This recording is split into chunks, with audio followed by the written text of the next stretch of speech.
अज़ीज़ तुलबा व तालिबात जमात 11वीं, इससे क़ब्ल के पीरियड में हमने 11वीं की तारीख़ का एक सबक जनूबी हिंद की सल्तनतें शुरू किए थे, जिसमें अब तक हमने जनूबी हिंद में चौल सल्तनत, वाकाटक सल्तनत, चालुक्य सल्तनत, पल्लव सल्तनत, राष्ट्रकूट सल्तनत, शेलाहार सल्तनत, इनके बारे में मालूमात हासिल किए थे।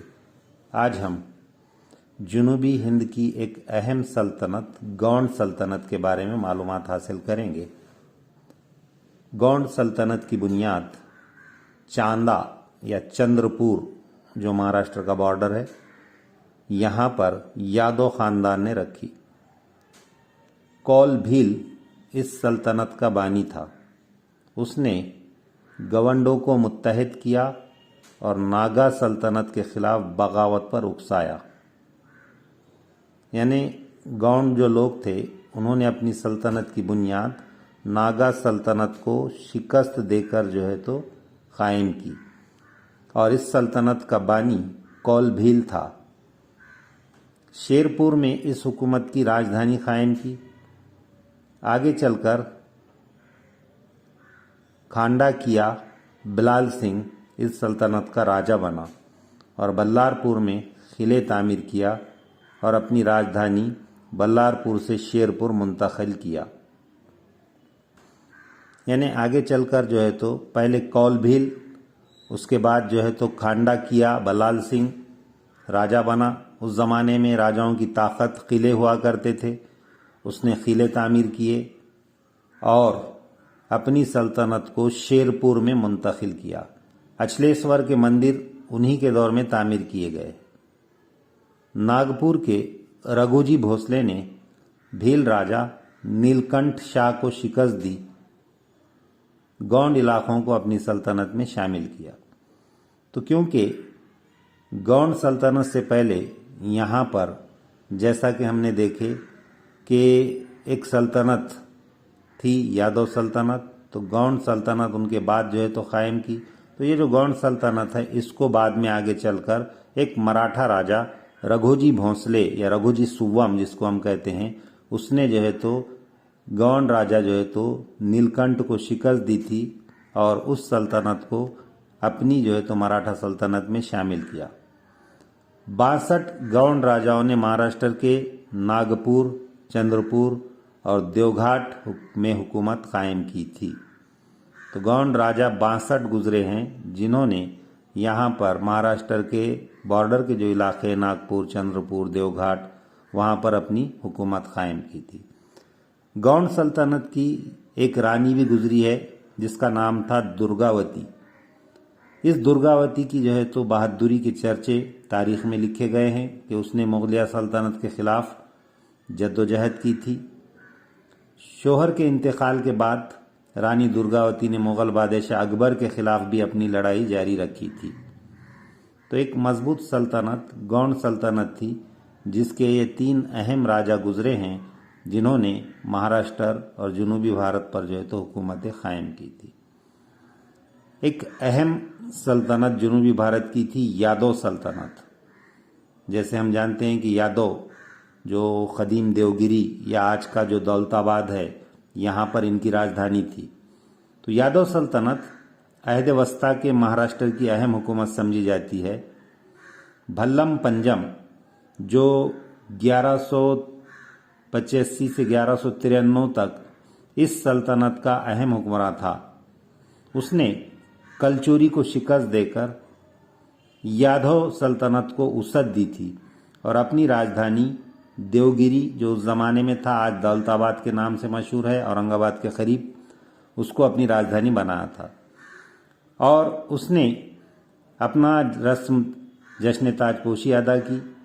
आगे चलकर सिंघन इस सल्तनत का, यादव सल्तनत का अहम हुक्मरान बना। उसने शेलाहार और हौसाइल सल्तनतों को शिकस्त देकर यादव सल्तनत को दूर तक फैलाया था। फिर ऐसा हुआ कि यादवों की राजधानी देवगिरी या दौलताबाद जो थी, उस पर खिलजी खानदान का राजा अलाउद्दीन खिलजी हमलावर हुआ और उसने उनको शिकस्त देकर अपनी जो है तो राजधानी दौलताबाद या देवगिरी को जो है तो बनाया। तो 1294 ईस्वी में अलाउद्दीन खिलजी ने जुनूबी हिंद की मुहिम पर यादव सल्तनत के बादशाह रामदेव को शिकस्त दी और उसी दौर से यादव सल्तनत जवाल का शिकार हुई और 1307 ईस्वी में अलाउद्दीन खिलजी ने मलिक काफूर, जो उसका सिप्पे सालार था, इसको देवगिरी रवाना किया और मलिक काफूर ने यादव बादशाह को शिकस्त दी और यादव बादशाह खिलजी हुकूमत के माल गुजार बन गए। यानी जब किसी बादशाह को कदीम ज़माने में शिकस्त हो जाती थी और उसकी सल्तनत कोई और बादशाह जीतता था, जैसे यहाँ पर अलाउद्दीन खिलजी के सिप्पे सालार मलिक काफूर ने यादव सल्तनत को शिकस्त देकर उसको अपने मातहत लिया, तो फिर यादव बादशाह ये जो है तो खिराज देने वाले बने और वो उसके मातहत कहलाए खिलजी बादशाह के।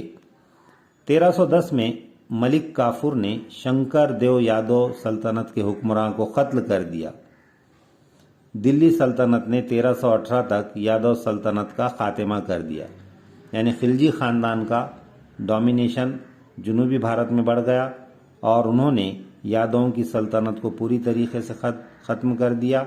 उसके सिप्पे सालार अलाउद्दीन खिलजी के मलिक काफूर ने यादव ख़ानदान का बादशाह शंकर यादव को कत्ल करके उसको दिल्ली सल्तनत में यादवों की सल्तनत को जो है तो शामिल कर दिया। यादव सल्तनत महाराष्ट्र की तारीख में अहमियत की हामिल है। इस दौर में तहजीबी तरक्की उरूज पर थी। यादवों के दौर में तहजीब और मजहबी एतबार से बहुत सारे तब्दीलियाँ आई। उसी असना में हिंदू मज़हब के अंदर एक फ़िरक़ा वारकरी संप्रदाय या वारकरी फ़िरक़ा वजूद में आया, जो ईश्वर या भगवान की जो है तो परस्तिश अभंगों के ज़रिए से या नज़मों के ज़रिए से किया करते थे और वो गोश्त वगैरह से बिल्कुल दूर रहा करते थे खाने से। तो ऐसे फ़िरक़े को वारकरी संप्रदाय कहा जाता है। इसके अलावा एक और नया फ़िरक़ा यादवों के दौर में महानौभाव, ये फ़िरक़ा जो है तो वहाँ पर कायम हुआ। यादव सल्तनत के दौर में ही ये फ़िरक़ा कायम हुआ।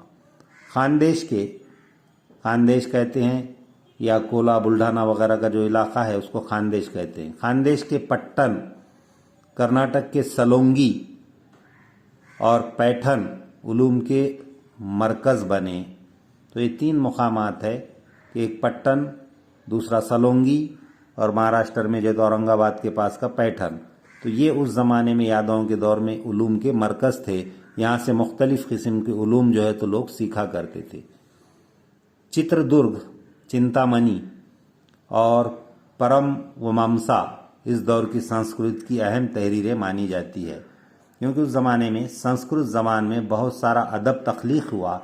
तो ये दो किताबें, एक है चित्रदुर्ग की लिखी हुई चिंतामणि और दूसरी है परम मीमांसा। ये दो किताबें जो है तो बहुत अहम मानी जाती है। संगीत रत्नाकर सारंग देव की मौजूदा दौर में भी काबिल सताइश है। उसमें एक और किताब लिखी गई सारंग देव के ज़रिए, संगीत रत्नाकर, वो भी बहुत तारीफ़ काबिल किताब है। वारकरी फ़िरक़े के चनाबाई नामदेव और चाकोबा के अभंग इसी दौर में तैयार किए गए। जैसे मैंने अभी बतलाया कि वारकरी फ़िरक़ा क्या करता था, ईश्वर को याद करने के लिए नज़में या अभंग जो है तो लिखकर उसको गाया करता था। तो जनाबाई नाम की एक जो है तो शायरा गुजरी है और नामदेव नाम के एक शायर गुजरे हैं।